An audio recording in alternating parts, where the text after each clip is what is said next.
Selamat sore, perkenalkan nama saya Emmanuel Metu Christopher Loho dari kelas 93 nomor absen 7. Hari ini saya ingin mempresentasikan mengenai Harvard Stat Test. Apa itu Harvard Stat Test? Mari kita mulai dari pengertiannya.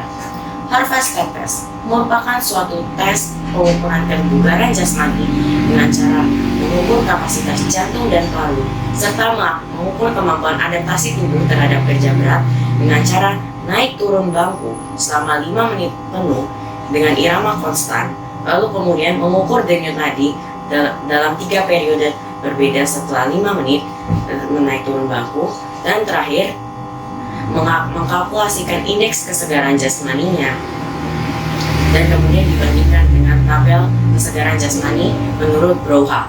Mengapa Broha? Karena Harvard Stat Test ini memiliki istilah lain yang disebut Broha Stat Test. Nama Broha sendiri merupakan nama seorang pengembang dari tes ini untuk yang pertama kalinya, dan nama Harvard merupakan nama tempat pertama tes ini diselenggarakan dan dikembangkan, yakni Universitas Harvard pada tahun 1943. Tujuan diadakannya Harvard Stat Test ini adalah untuk mengukur kebugaran seseorang, yaitu mengukur kapasitas jantung parunya serta mengukur kemampuan tubuhnya untuk beradaptasi dengan kerja berat seperti naik turun bangku dan kecepatan pemulihan tubuh setelah naik turun bangku tersebut. Jadi ini termasuk salah satu bagian dari daya tahan, yakni kemampuan seseorang untuk melakukan pekerjaan dengan kemampuan pemulihan yang cepat. Inilah yang diukur dalam Harvard Stat Test. Nah, dalam Harvard Stat Test ini ada dua pelaku. Yang pertama ada testi. Testi merupakan orang yang melakukan tes yang diukur kesegaran jasmaninya dan melakukan naik turun bangku. Jadi testi inilah orang yang ingin dicari tahu kesegaran jasmaninya. Tes ini yang nantinya akan naik turun bangku selama 5 menit, dan tes inilah yang nanti denyut nadinya akan diukur. Nah, tes ini diatur oleh peran orang kedua yang disebut tester. Tester adalah orang yang bertugas untuk mengatur jalannya tes, sebagai orang yang membantu memberikan komando, mencatat waktu, dan juga mencatat denyut nadi dari testi. Tester inilah yang nantinya juga akan mengukur denyut nadi testi setelah melakukan naik turun bangku selama 5 menit. Nah, kemampuan apa saja yang harus dimiliki oleh testi dan tester? Kemampuan yang harus dimiliki testi yang pertama adalah naik turun bangku dengan benar. Yang dimaksud dengan benar adalah testi harus memastikan bahwa dia naik turun bangku sesuai dengan hitungan dan irama yang diberikan oleh tester. Setiap hitungan mulai dari 1, 2, 3, dan 4 memiliki gerakan yang harus disesuaikan dengan gerakan testi saat naik turun bangku. Yang kedua, testi harus memastikan bahwa tubuhnya saat melakukan gerakan naik turun bangku dalam kondisi tegak. Yang ketiga, saat menaikkan kakinya ke bangku, testi harus memastikan bahwa seluruh telapak kakinya naik di atas bangku. Dan yang terakhir, testi tidak boleh menyalahi aturan yang diberikan dalam Harvard Stat Test ini, termasuk tidak boleh berhenti tes di tengah-tengah. Jadi harus dilakukan selama 5 menit penuh. Dan untuk kemampuan kedua yang harus dimiliki oleh testi adalah kemampuan menghitung. Testi harus memiliki kemampuan menghitung untuk menghitung indeks kesegaran jasmaninya setelah melakukan tes naik turun bangku selama 5 menit dan tes pengukuran denyut nadi. Dan untuk kemampuan yang dimiliki oleh tester pertama harus bisa memberikan aba-aba dengan jelas. Tester ini yang nantinya akan memberikan aba-aba mulai, termasuk memberikan aba-aba komando mengenai hitungan 1, 2, 3, 4 yang nantinya akan berpengaruh pada gerakan testi. Maka tester wajib memberikan aba-aba yang jelas agar testi bisa mulai dengan tepat waktu, dan tester juga bisa menyelenggarakan tes selama 5 menit secara akurat. Yang kedua, tester juga harus bisa menggunakan alat lain yang disebut stopwatch atau timer dan metronom. Stopwatch atau timer digunakan untuk mengatur waktu dan untuk memastikan bahwa tes diselenggarakan selama 5 menit. Sementara metronom digunakan agar tester bisa memberikan irama, yaitu aba-aba hitungan secara dengan irama yang konstan. Nah, tester harus bisa menggunakan kedua alat ini. Tester harus memastikan saat ia sedang ingin memulai tes, dia harus memastikan bahwa dia sudah menyalakan stopwatch, sudah menyalakan timer, dan kemudian menyalakan metronom. Tester harus memberikan aba-aba sesuai dengan bunyi yang diberikan oleh metronom. Nah, yang ketiga, tester juga harus bisa menghitung denyut nadi testi. Tester harus bisa menemukan tempat untuk menghitung denyut nadi testi dengan meraba. Pada umumnya, denyut nadi testi bisa dicari di daerah pergelangan tangan dan juga di daerah siku lengan bagian dalam. Nah, tester harus bisa menghitung secara akurat agar mendapatkan hasil indeks kesegaran jasmani yang akurat.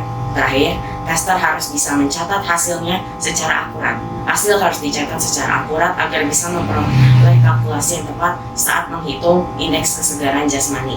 Nah, lalu bagaimana dengan prosedur pelaksanaannya? Nah, prosedurnya cukup mudah. Pertama, testi wajib melakukan pemanasan terlebih dahulu. Testi cukup melakukan pemanasan secukupnya dengan meregangkan otot-otot, terutama otot kaki. Sementara itu, tester mempersiapkan alat-alat yang diperlukan dalam tes. Di antaranya adalah bangku setinggi 38-50 cm, lalu kemudian stopwatch atau timer, lalu kemudian metronom, dan tentu saja kertas dan alat tulis. Semua alat ini harus dipersiapkan sebelum tes diselenggarakan. Saat semuanya siap, kita lanjut ke langkah yang kedua. Langkah yang kedua adalah tester memberikan aba-aba untuk tes dimulai. Jadi saat tester memberikan aba-aba 1, 2, 3, mulai. Dan kemudian saat mulai itu, tester dengan segera menyalakan metronom dan stopwatch atau timernya.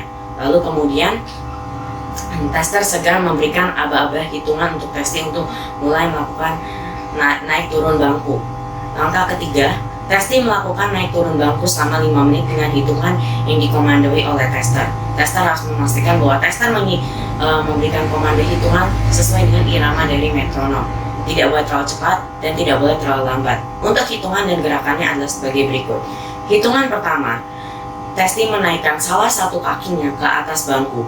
Seluruh kaki harus naik ke atas bangku. Sementara pandangan testi tetap ke depan, badan tetap tegak, dan tangan rileks. Tangan rileks artinya tangan testi boleh digoyangkan maupun hanya diam saja di samping badan. Dan untuk kaki yang naik pertama ini bebas, artinya bisa menaikkan kaki kiri dulu atau menaikkan kaki kanan terlebih dahulu. Jadi untuk hitungan pertama ini kakinya bebas.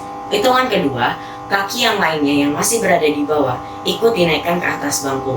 Dengan demikian, testi berdiri tegap di atas bangku dengan pandangan ke depan dan tangan tetap dalam posisi rileks. Hitungan ketiga, testi menurunkan kaki yang pertama kali dia naikkan di hitungan pertama. Jadi di hitungan pertama, kaki yang dinaikkan saat hitungan pertama diturunkan saat hitungan ketiga. Diturunkan dari bangku, pandangan testi masih tetap mengarah ke depan dan tangan testi tetap rileks. Dan terakhir, hitungan keempat, kaki lainnya dari testi yang masih berada di atas bangku ikut diturunkan dari atas bangku ke bawah lantai. Dengan demikian, testi kembali ke posisi semula, yaitu berdiri tegap dengan kaki rapat dan sejajar tepat di depan bangku, dengan tangan rileks dan pandangan ke arah depan. Keempat hitungan ini kemudian diulang selama 5 menit sampai mencapai 5 menit.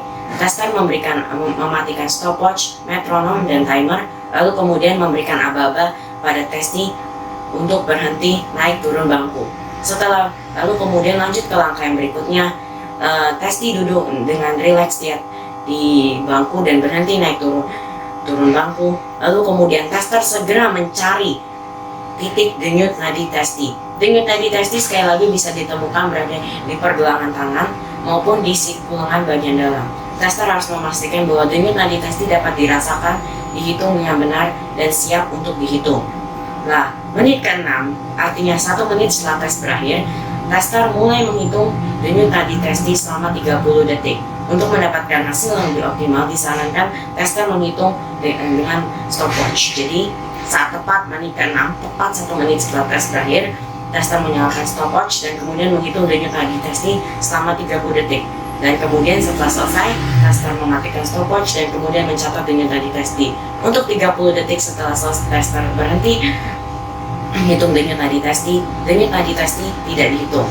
Jadi antara menit 6.30 sampai menit 7, denyut nadi testi tidak dihitung.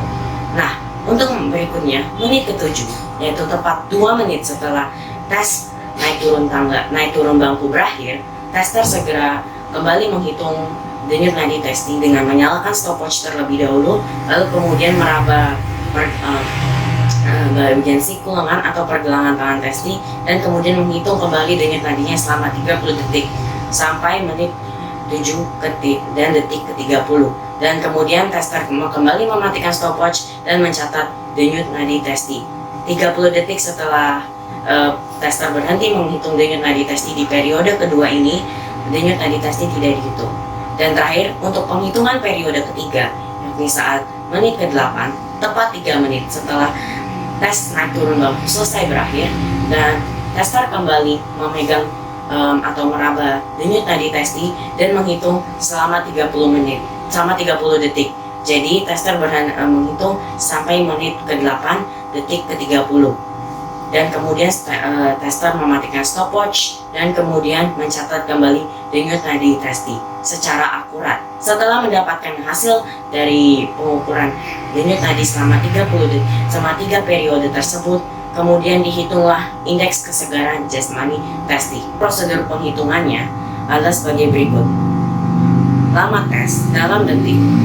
Dalam kasus ini karena tes dilakukan selama 5 menit, artinya lama tes dalam detiknya adalah 300 detik. Lalu kemudian dikalikan dengan angka 100. Lalu hasil perkalian ini kemudian dibagi dengan 2 kali dari hasil penjumlahan antara denyut nadi testi yang pertama dalam periode pengukuran pertama, lalu kemudian ditambah denyut nadi testi dalam periode penghitungan yang kedua, dan terakhir denyut nadi testi dalam periode penghitungan yang ketiga. Hasilnya nanti akan dibandingkan dengan tabel kesegaran jasmani menurut Brouwer. Untuk tabel kesegaran jasmani menurut Brouwer adalah sebagai berikut. Mulai dari yang titik terendah adalah di bawah 55. Jika hasil perhitungan indeks kesegaran jasmani testi berada di bawah 55, artinya tingkat kesegaran jasmani testi adalah kurang. Lalu kemudian berikutnya, apabila tingkat kesegaran jasmani testi berada di antara 55 sampai 64,9, artinya tingkat kesegaran jasmani testi adalah sedang. Sementara jika tingkat kesegaran jasmani testi berada di antara 65 sampai dengan 79,9, artinya tingkat kesegaran jasmani testi adalah cukup. Dan terakhir, apabila tingkat kesegaran jasmani testi berada di antara 80 sampai 89,9, artinya tingkat kesegaran jasmani testi adalah baik. Dan apabila tingkat kesegaran jasmani testi berada di angka 90 dan lebih dari 90, jadi 90 ke atas, artinya tingkat kesegaran jasmani testi adalah sangat baik. Nah, demikianlah presentasi saya mengenai Harvard State Test hari ini. Semoga berguna dan terima kasih. Selamat sore.